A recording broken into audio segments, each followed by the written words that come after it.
বাবা যে আমার নামাজ পড়লে কেমন ভাইরা, একজন ব্যক্তি খুব গরিব মানুষ, সেই চিন্তা করে, ব্যক্তিটা খুব চিন্তায় পড়ে গেছে যে আমার একটা ভালো স্ত্রী দরকার। কি দরকার?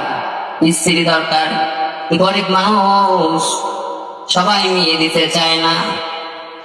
আল্লাহর দরবারে চেয়ে দেখ, যুবকটি চোখে পানি ছেড়ে দিয়ে ডাক দিয়ে বলে, আল্লাহ,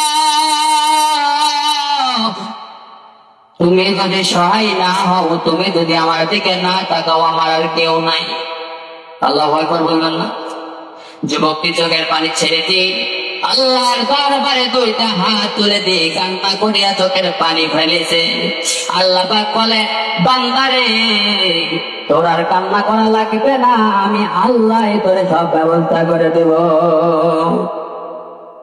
সেই যুবক থেকে আল্লাহ তাআলা যে কোনো মাধ্যমে, যে কোনো উঠিয়ে একটা সুন্দর বিবি দিয়েছেন।